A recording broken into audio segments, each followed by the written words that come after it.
On nous a toujours dit l'EHPAD, c'est un lieu de vie, c'est le domicile, un substitut du domicile. En vérité, on se retrouve avec des gens qui ne peuvent plus sortir du domicile, du coup, ne peuvent pas sortir de chez eux, de leur chambre. Et ça aussi, je veux dire, même l'image du soignant masqué devant le résident, ça peut poser question aussi. On est en effet le premier employeur du département de la Haute-Vienne. Ouais, 829, 830 lits à peu près, oui. Lits et places. Le personnel infirmier, ergothérapeute, paramédical, kiné, oui, il se peut qu'on aille les chercher dans un rayon au-delà de 50 km. Je suis arrivée là pour me présenter, j'ai vu ce cadre magnifique avec ces animaux, et ça, j'ai trouvé ça génial. Et vraiment, ça m'a... Parce que bon, moi, en plus, mon bureau donne sur les daims et les chèvres, donc ça, c'est merveilleux. Enfin, moi, je viens d'Auvergne et la région du Limousin, je suis venue faire une année de fac à Limoges, ça m'a beaucoup plu. Les gens, on les connaît, les gens, on les rencontre. Les familles qui ont leurs parents ici, quelque part, à un moment donné, vous risquez de les croiser. Alors ça, c'est notre zone Covid, mais qui est inoccupée, donc vous allez pouvoir venir.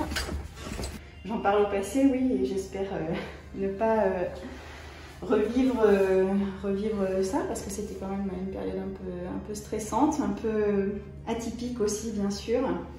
Je pense pas qu'on puisse revenir à la case départ. Il y a eu sûrement, mais au niveau national, il va y avoir des modifications profondes, à mon avis, du système de santé, du système hospitalier.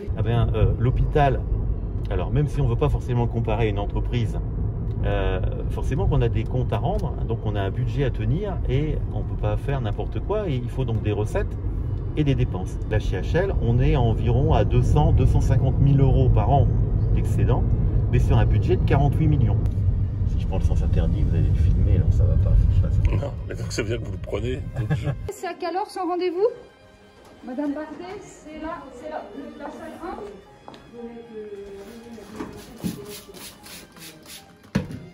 Voilà, donc on les a fait contre chaque visite. Vous la méritez, votre prime?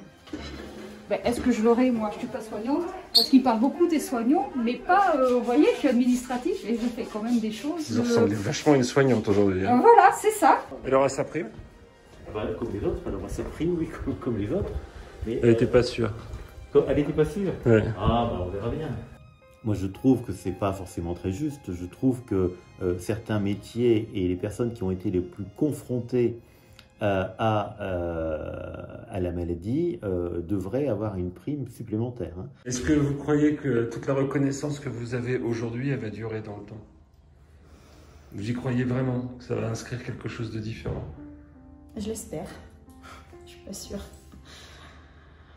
Je pense qu'il y a eu un élan de solidarité. Je ne pense pas qu'il puisse durer tout le temps. Je pense qu'il y aura par moment des failles. Et que peut-être que l'individualisme reprendra le dessus. Mais voilà, je dirais que l'essence même quand même d'un travail dans un service de soins, c'est un travail d'équipe, c'est un travail collectif. Donc forcément, on espère qu'il y ait de la solidarité entre tous les membres de l'équipe. Sinon, il ne faut pas venir travailler à l'hôpital dans un service de soins.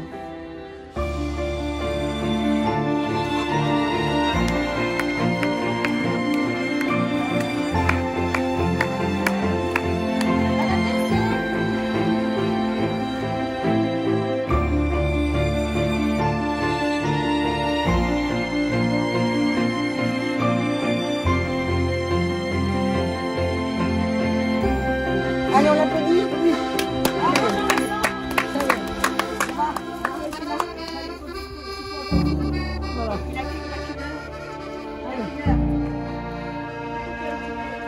Voilà. Au revoir. Au revoir, monsieur.